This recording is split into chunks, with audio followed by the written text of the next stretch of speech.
Hello everyone. So today we are going to talk about exchange rate. होता क्या है exchange rate, कैसे हम उसको डिटरमाइन करते हैं और क्या फैक्टर्स हैं रिसेंटली जो इंडियन रुपी के ऊपर प्रेशर क्रिएट कर रहे हैं.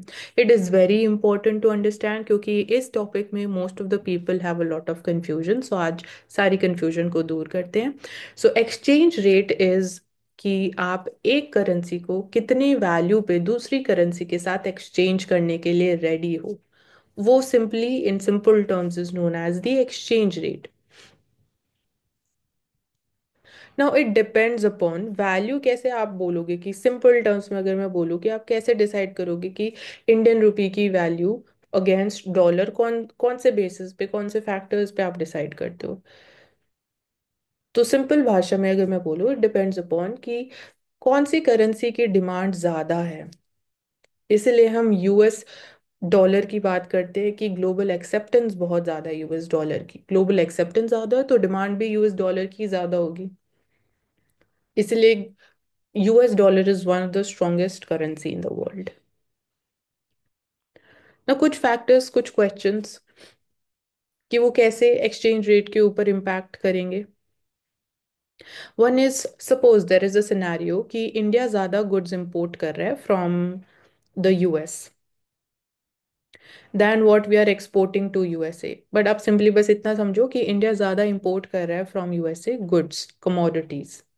हम यहाँ बैलेंस ऑफ ट्रेड की बात कर रहे हैं, under the balance of payment. तो अगर इंडिया ज़्यादा इंपोर्ट कर रहा है तो इसका मतलब हमें फॉरेन करेंसी में पेमेंट करनी पड़ेगी टू द यूएस बिजनेसेस. क्योंकि हम इंपोर्ट यूएसए से कर रहे हैं, वो इंडियन रुपी में तो पेमेंट एक्सेप्ट नहीं करेंगे ना, क्योंकि इंडियन रुपी यूएसए में नहीं चलता है, उनकी करेंसी है यूएस डॉलर.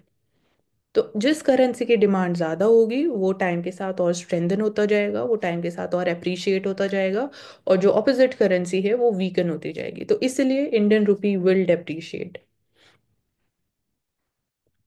सेकंड सिनेरियो है सर्विसेज सेक्टर का. अगेन अगर हम, we as Indians, we as India, हम यूएसए से ज़्यादा सर्विसेज बाय कर रहे हैं तो again US dollar will strengthen, क्योंकि डिमांड यूएस डॉलर की ज़्यादा होगी क्योंकि आपको यूएस डॉलर में पेमेंट करनी पड़ेगी.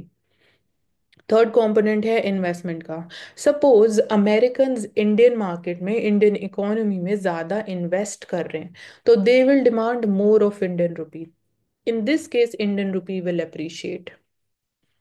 एप्रिसिएशन इंपॉर्टेंट है बिकॉज जो हमारी कॉस्ट ऑफ इम्पोर्ट्स है वो कम हो जाती है as Indian rupee appreciates. But on the same time trade off ये एग्जिस्ट करता है, जो हमारे एक्सपोर्ट्स हैं वो लेस कॉम्पिटिटिव हो जाते हैं ना. कुछ जियोपॉलिटिकल फैक्टर्स की अगर हम बात करते हैं, वो कैसे हमारे एक्सचेंज रेट के ऊपर इम्पैक्ट करेंगे. फॉर एग्जांपल, अगर USA under the new Trump regime announce कर देता है कि it will not allow Indian imports,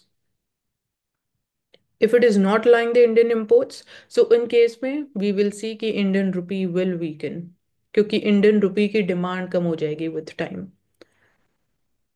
so Indian rupee या फिर एक्सचेंज रेट की वैल्यू अगर हम बोले तो वो और ज़्यादा वॉलेटाइल हो जाएगी. इसीलिए हम बात करते हैं कि इंडिया में हम मैनेज्ड फ्लोटिंग एक्सचेंज रेट को फॉलो करते हैं.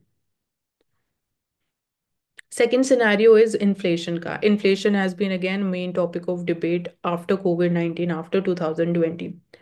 सो दो कंट्रीज में इन्फ्लेशन को यहाँ हम इस केस में कंपेयर करेंगे. जिस कंट्री में इन्फ्लेशन ज़्यादा होगी वहाँ पे एक्सचेंज रेट या उस कंट्री की करेंसी ज़्यादा वीकर होगी, क्योंकि जो आपके रियल रिटर्न्स हैं वो कम होंगे क्योंकि इन्फ्लेशन ज़्यादा है.